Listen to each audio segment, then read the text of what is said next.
Wife of 19 years has an exit affair to upgrade her life, so I downgrade it by leaving her broke, jobless, under heavy debt, and become successful myself. Let's start. I work nights, and my wife works a day shift in a male-dominated field. Lately, she's been spending more time with her coworkers, particularly her female colleagues after work. While this isn't inherently concerning, there have been instances that caught my attention.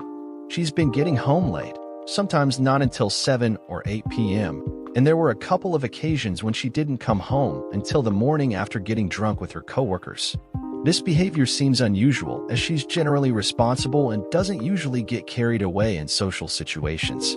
Recently, I noticed some odd behavior. One night, at 3 a.m., her phone screen woke me up in bed. She wasn't being secretive, but it seemed unusual for her to be active on her phone at that hour. She got up and started getting ready for work, claiming she was going for a walk with her coworkers before her 8 a.m. shift. This struck me as odd, especially considering the rainy and chilly weather. She left the house around 4 a.m., indicating that they were going on a walk before work. I needed the truck for a dump run, so I texted her at 5 a.m., but she didn't respond. When I called 15 minutes later, she said they were still on their walk and suggested I come to her work to get the truck. While I tried to dismiss it as overthinking, my instincts kicked in. I considered checking if her hair was damp from a second shower, but the rain made that impossible. I'm not great with social cues, so I questioned if I was reading too much into the situation. I decided to confront her by asking to see her phone. She deflected and demanded to see my phone, which I handed over, having nothing to hide. As I went through her active messages, everything seemed normal until I noticed a missing conversation, the one I had seen earlier. Suspicious, I typed in the phone number to find the person's name. When I handed her the phone, I specifically asked to see the texts with him. She acted innocent, but I informed her of what I knew, that she had texted him before leaving home that day and when she returned. I threw a wild one and stated that I was aware she was with him during the time she claimed to be in Vegas. She feigned ignorance, pretending not to understand why our phone carrier had several pages of texting records between her and him. Confronting my wife about the accusations, I requested to see her phone. She tried to deflect by demanding my phone, and though I had nothing to hide, I handed it over. I took her phone. As I went through her active messages, everything seemed normal until I reached a specific conversation that was conveniently missing. It was the same one I had seen earlier. To get to the bottom of it, I typed in the phone number from that conversation to see whose name would pop up. When I handed her the phone, asking to see the text with him, she feigned innocence. I confronted her with some of what I knew, pointing out that she had texted him before leaving home and upon returning, even during the time she claimed to be in Vegas. Her attempts to act dumbfounded about the texting records between them fell flat. I presented evidence of her 900-plus texts with him just last month. She admitted to deleting them, revealing that they were discussing divorce, but she wasn't ready to tell me yet. Frustrated with her lack of transparency, I went upstairs and told her I was packing a bag and leaving. That's precisely what I did, packed up and left. I had a lawyer consult recently, and my therapist advised me not to make any sudden decisions while my emotions were running high. I took that advice to heart and decided to wait. My wife and I are still cohabitating for the sake of the kids. It's challenging, and I feel like I'm paying for a roof over my soon-to-be ex-wife while she's out with this guy. She has a separate group chat with the kids and fabricates stories about being out with friends late at night, even when the details don't add up. My youngest, who is high-functioning autistic, catches her in lies. After a couple of nights of good sleep, I've stopped losing sleep over her actions. I consulted with a lawyer, and the advice was that with equal time for child custody, child support would only be $42 a month. However, the issue of the family home complicates things. She doesn't want to sell it, can't buy me out, and can't afford it on her own. The lawyer suggested a power play, using the house as leverage to protect my savings, considering some investments are still uncertain. Under the pressure of the situation, I did crack for a moment and tried to reconcile with my cheating wife. I made a misguided attempt, essentially doing the pick-me dance. It didn't work out, and I felt pretty pathetic. However, last Sunday, I decided to give myself some space. I sat in my car, reading forums and contemplating my situation. For some reason, I downloaded Tinder, not looking for a hookup but just casually browsing profiles. Interestingly, I matched with someone who turned out to be understanding about my situation. We went on a date, and I was honest with her about my marriage. Surprisingly, she had experienced infidelity as well. The date went well, and we even shared a kiss. While my marriage is ending, having this new connection has given me a glimmer of hope for the future. It's a relief to feel valued by someone again and has provided me with a positive outlook, even if it's just a passing moment. This process has been a long time coming, and it feels like the final chapter was set in motion by her affair. I've been contemplating divorce for years, and even before the infidelity came to light, the marriage was troubled. The ending, though swift, is the culmination of a prolonged emotional detachment and introspection. It's akin to mourning the loss of someone terminally ill. The grief started when I became aware of the inevitable, and acceptance seems to be arriving more swiftly because I've been mentally preparing for this outcome. Concerns about my own potential actions in a similar situation have been a lingering worry, prompting me to keep a certain distance around other women to avoid unnecessary risks. I took a significant step today by paying the retainer for the divorce proceedings. The ball is officially rolling, and cohabitation with my soon-to-be ex-wife is on track to come to an end.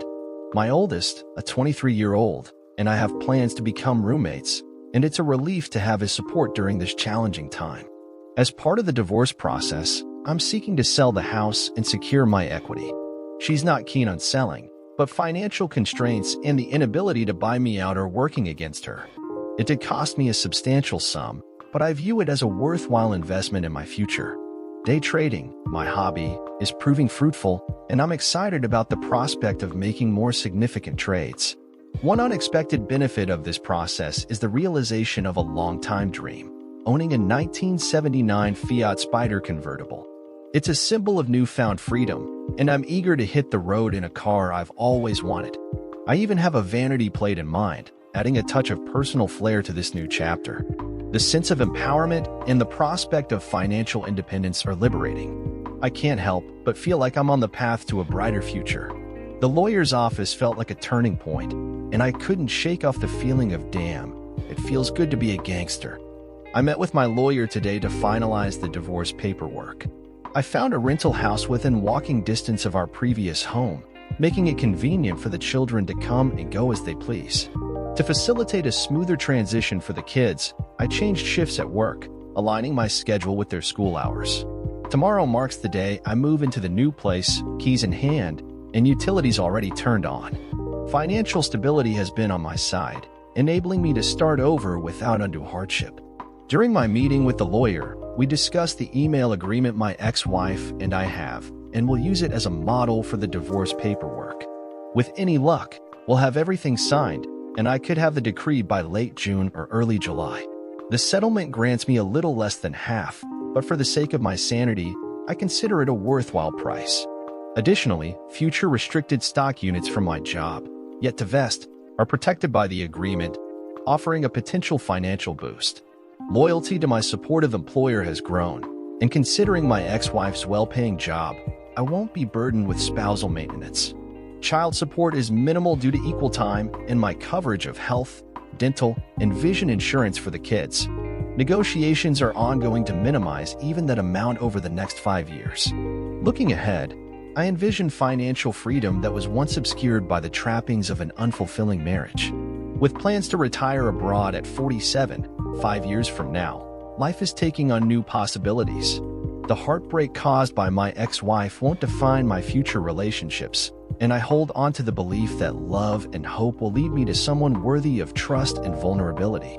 In reflection, there's a quote I often share: "We don't look backwards for very long. We keep moving forward, opening up new doors and doing new things. Curiosity keeps leading us down new paths." Life after divorce is a journey, and I'm ready to explore the new paths ahead. I'm on the verge of embarking on a journey to Thailand, ticking off items from my bucket list and reclaiming the neglected parts of myself.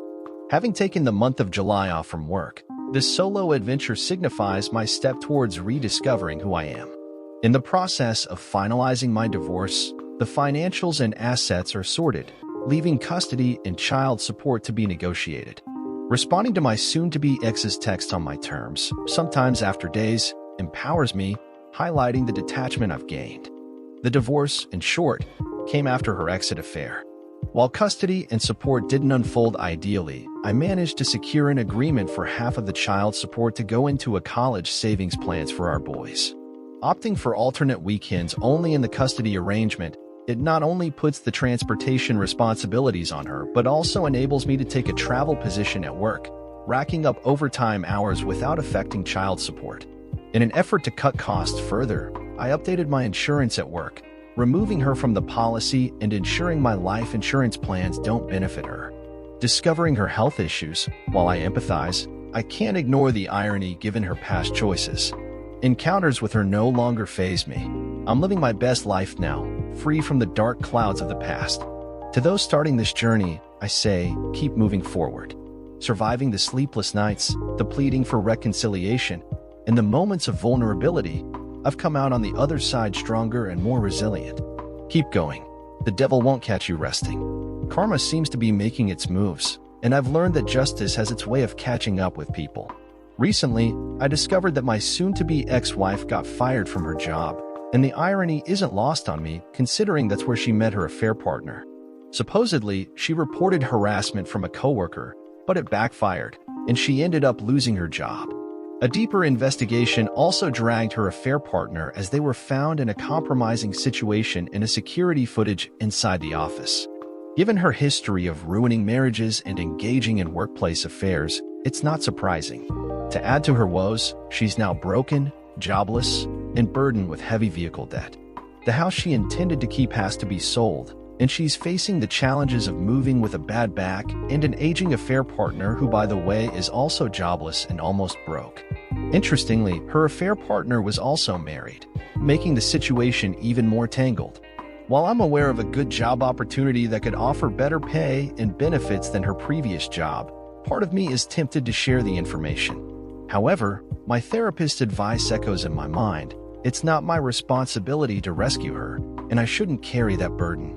So, instead of intervening, I'll just sit back, relax, and enjoy the show, perhaps with some extra butter on my popcorn.